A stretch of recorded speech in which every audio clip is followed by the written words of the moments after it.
नमस्कार, Tarun Bharat news bulletin मध्ये आपल्या सर्वांचे स्वागत। आता पाहूया ठळक घडामोडी। आजच्या ठळक घडामोडी। डीपी लाईनवर विजेचा धक्का लागून बिहारी तरुणाचा मृत्यू। संजयनगर पोलीस ठाण्यात भीषण आग, जप्त वाहनं जळून खाक। द्राक्ष बागायतदाराला लाखोंचा गंडा। सोन्याळमध्ये 20 गुंठ्यात 25 टन कलिंगड उत्पादन।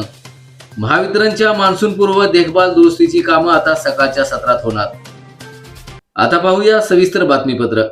वाळवा तालुक्यातील बोरगाव इथं डीपी लाईनवर काम करताना विजेचा धक्का लागून 19 वर्षीय जुम्मन मोहसिन या बिहारी मजुराचा मृत्यू झालाय। रविवारी दुपारी 2:30 वाजता ही घटना घडली आहे। तो डीपीवर चढून गार्डिंगचे काम करत असताना लाईनमध्ये वीज प्रवाह सुरू असल्याचे लक्षात न आल्यानं त्याला जोरदार धक्का बसला। गंभीर जखमी अवस्थेत त्याला इस्लामपूर उपजिल्हा रुग्णालयात नेण्यात आलं, मात्र डॉक्टरांनी त्याला मृत घोषित केलं। तो सध्या पेठनाका इथं वास्तव्यास होता। या प्रकरणी इस्लामपूर पोलीस ठाण्यात अकस्मात मृत्यूची नोंद करण्यात आली आहे। पुढील तपास सुरू आहे। सांगली शहरातील संजयनगर पोलीस ठाण्याच्या आवारात शनिवारी सायंकाळी अचानक आग लागून जप्त केलेली 5 वाहनं जळून खाक झाली आहेत। सुमारे 5:45 वाजता घडलेल्या या घटनेनं परिसरात खळबळ उडाली आहे।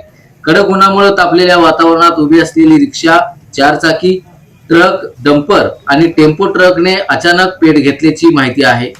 घटनेची माहिती मिळताच पोलीस कर्मचाऱ्यांनी तातडीनं धाव घेत आग आटोक्यात आणली आहे। त्यामुळे मोठा अनर्थ टळला। या आगीत सुमारे 7,500 रुपयांचे नुकसान झाले असून आगीचे नेमके कारण अद्याप अस्पष्ट आहे। या प्रकरणी दीपाली जाधव यांनी फिर्याद दिली असून पुढील तपास सुरू आहे।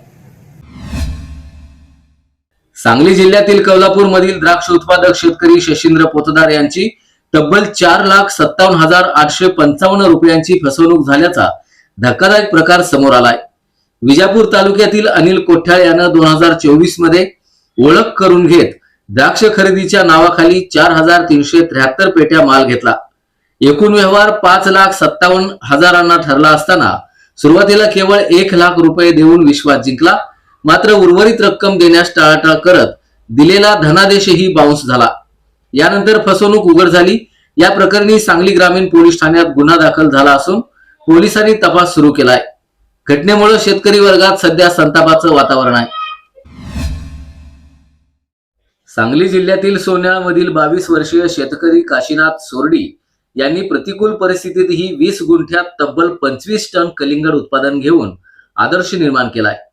वडिलांचे छत्र नसताना त्यांनी सिंभा या वाणाची लागवड करत ठिबक सिंचन, मल्चिंग आणि सेंद्रिय खतांचा वापर केला।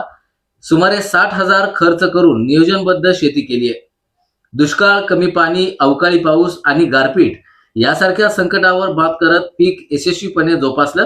काही कलिंगडांचे वजन 11 किलो पर्यंत गेलं। व्यापाऱ्यांनी 13 टन माल खरेदी केला असून 12 टन शिल्लक आहे। मात्र बाजारभाव घसरल्यानं प्रति किलो केवळ 13 रुपये दर मिळत असल्यानं अपेक्षित नफा झाला नाही। तरीही त्यांच्या प्रयोगामुळे परिसरातील शेतकऱ्यांना नवी दिशा मिळाली आहे। उन्हाळ्यातील वाढती वीज मागणी आणि आगामी पावसाळ्याच्या पार्श्वभूमीवर सांगलीत महावितरण करून देखभाल आणि दुरुस्तीची कामं वेगानं सुरू आहेत। नागरिकांची गैरसोय टाळण्यासाठी ही कामं आता सकाळी 7 ते 11 या वेळेत करण्याचे निर्देश देण्यात आले आहेत। पूर्वी दुपारच्या सत्रात होणाऱ्या कामामुळे अडचणी निर्माण होत होत्या। सकाळच्या वेळेत काम केल्यानं त्रास कमी होणार आहे। यामध्ये वीज वाहिन्यांची दुरुस्ती, झाडांच्या फांद्या छाटणं, इन्सुलेटर बदलणे, ट्रान्सफॉर्मरची देखभाल तसंच उपकेंद्रातील उपकरणांची तपासणी यांचा समावेश आहे। ग्राहकांना SMS द्वारे पूर्वसूचना दिली जाणार असून शक्य तिथं पर्यायी वीज पुरवठ्याचीही व्यवस्था केली जाणार आहे। याचबरोबर आजचे बातमीपत्र इथे संपले। अधिक माहिती आणि ताज्या घडामोडींसाठी पाहत रहा तरुण भारत न्यूज चॅनल। तसेच आमच्या चॅनलला लाईक, शेअर आणि सबस्क्राईब करायला विसरू नका। आणि विश्वासार्ह बातम्यांसाठी दररोज वाचा दैनिक तरुण भारत। धन्यवाद।